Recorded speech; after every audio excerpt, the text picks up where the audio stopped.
Well, we've talked a lot about the recent GM ignition recall, and today with the Higgins Firm, we're talking about how it impacts you and your legal rights if your car was one involved. Attorney Jim Higgins recently stopped by to explain. All right, Jim, welcome back to the show. Sure. Good to have you.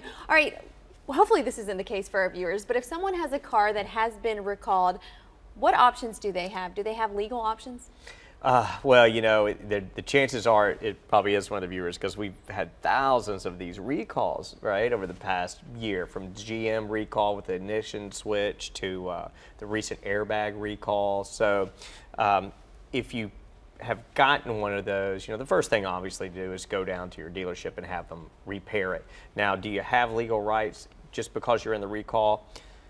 If you haven't had an accident or anything horrible happen, and hopefully you haven't, you know, you're probably going to be wrapped up in one of these class action lawsuits that are going on. You may get some nominal award or help because of that, because of the trouble it's caused people, but it's probably not something you would just go down and hire a lawyer for immediately to help you with that. Right. Now, what if someone has been in a car accident with one of these recalled cars? Sure. What should they do in that case, or maybe just a loved one? Well, that's obviously a different story, and you know, our office is investigating some of these recall cases where that has happened, and it's truly tragic. When you have an accident, and a lot of these that we're seeing would be a one-car accident, the thing you have to do at the beginning is get that evidence secure. So you need the car, you know, and you want to know if in that car how it performed. Did the airbags deploy? Did the seat belt work? Did it roll over? What happened? Did the mechanisms in that car perform like they were supposed to keep that person safe? So the first thing to do is to keep the car, if we think it was maybe because of one of these recalls, and have an expert come and examine the car.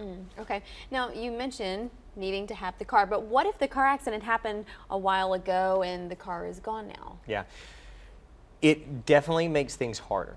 There's no doubt about that. I will say it's not always impossible. For instance, one of the cases we're looking at now, we had photographs of the car that the police took. So one car accident, and we could see that it was a big impact from the car and that the airbags did not deploy.